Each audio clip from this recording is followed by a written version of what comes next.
Welcome to The Explainer. Today, we're going to dig into a philosophical text that makes a pretty bold claim that the single greatest strength anyone can have is sincerity. And it's not just about being a good person. It's presented as a practical key to unlocking some serious personal and collective power. So, right out of the gate, the text hits you with this powerful idea. It frames sincerity not just as some nice-to-have virtue, but as a source of immense power. The argument is that this one principle is the key to any work that's truly meaningful and built to last, especially when things get tough. So here's how we're going to break this all down. First, we'll define what sincerity really means here. Then, we'll get into 4 practical rules for achieving it.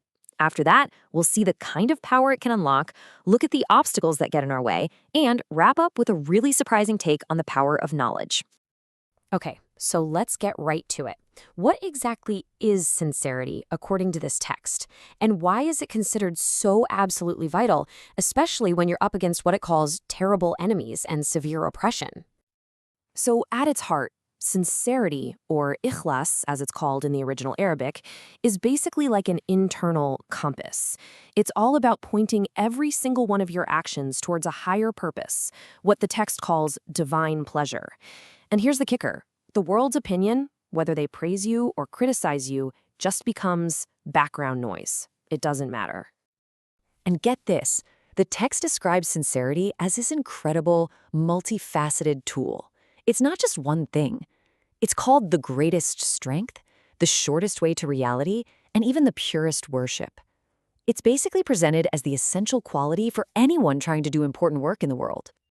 Okay, so this is where things get really practical. The text doesn't just tell you sincerity is important and then leave you hanging. No, it gives you a 4-step guide for how to actually get there.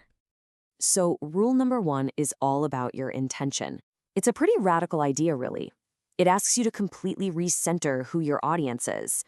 If your one and only goal is to please a higher power, then suddenly the approval or disapproval of every single other person, well, it just loses its power over you. You know who you're working for. Rule 2 then shifts the focus onto community, and it completely flips the script on how we usually interact. It says criticism and competition, they're purely destructive. The only way forward, the only constructive path is mutual support. You should be completing what others lack, covering for their faults, and helping them out. The third rule is just a powerful, straight-to-the-point reminder to look inward for your strength. It's arguing that real, lasting power doesn't come from clever maneuvering or your status in the world. It comes from having a solid foundation of truth and a sincere heart. And this brings us to the final rule, which introduces this pretty radical concept called tafni. It literally translates to something like annihilation. The idea is to dissolve your own ego for the good of the group, to stop obsessing over your own feelings and instead to live in your mind with the virtues and successes of your companions. Okay, now this is where things get really cool, because the text uses some absolutely stunning metaphors to show the power that this kind of sincere teamwork can unlock. And we're not just talking about adding things up, we're talking about exponential growth. The text starts with a really simple idea. It uses the Arabic letter aleph, which happens to look just like the number 1. So if you have 3 individuals, 3 alephs, standing alone, what's their value? Well, it's just 3. Simple enough. But, and this is the amazing part, if those same 3 individuals unite with a shared, sincere purpose, their value completely transforms. Through what the text calls the mystery of numbers, they combine to be worth 111. I mean, that is a massive, exponential leap in collective strength. To make this even clearer, the text gives us this really practical example from manufacturing. Imagine 10 men working by themselves. They can each make, say, 3 needles a day. That's 30 needles total. But what happens when they unite and divide the labor? One guy brings the iron, another works the furnace, another sharpens the point. Their output jumps tenfold to 300 needles a day. It's the same people, same skills, but sincere cooperation just multiplies the result. So you might be thinking, if sincerity is this powerful, why isn't everyone doing it? Well, the text is super clear on this. The biggest threats aren't out there somewhere. They're inside us. It points to a few key obstacles that can poison our best intentions. And these are described as internal poisons, things like rivalry over money or status, that hunger for fame, and those basic emotions like fear and greed. The text says that all of these are driven by one central culprit, the ego, which it calls the evil commanding soul. And to really drive this home, it quotes the prophet Joseph, who admitted that, yeah, the human soul is naturally pulled towards evil. The message is pretty clear. The ego is this powerful, untrustworthy force that you have to actively manage and discipline. You can't just let it run the show. Okay, so how do you actually fight these internal enemies? Well, the text doesn't just leave us with the problem. It proposes a really powerful mental exercise, an antidote really, to keep that ego in check and hold on to your sincerity. The number one tool it offers is the contemplation of death. Now, I know that sounds heavy, but stick with me.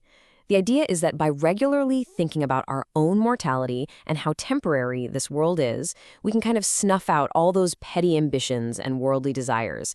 It's like a mental reset that saves you from the ego's tricks and helps you refocus on what really matters. And the text is really specific about this. It's not about some morbid imagination like picturing yourself dead right now. Instead, what it calls the way of reality is a factual journey into the future. You look ahead from today towards your own death, and even the end of the world, as an absolute certainty. All right, for our final section, the text wraps up with this really incredible postscript that ties all these ideas, sincerity, brotherhood, ego, to the simple act of writing and scholarship. And it poses this really provocative question. I mean, think about this. In the ultimate cosmic balance, what's more valuable? The blood of martyrs who make the ultimate physical sacrifice, or the ink of scholars who dedicate their lives to seeking and spreading truth? The answer, drawn from a hadith, is that they weigh equally.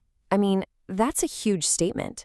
It suggests that the sincere act of preserving and spreading truth is just as vital, just as important, as the ultimate physical sacrifice. And this is where all comes together. The text concludes by mentioning a tradition that in times of widespread corruption, just holding on to the truth can be as valuable as the sacrifice of 100 martyrs. This brings the whole argument full circle. Sincerity isn't some abstract virtue. It's a form of strength. And in a world filled with conflict and distraction, maybe this simple, sincere pursuit of truth is the most powerful thing you can do.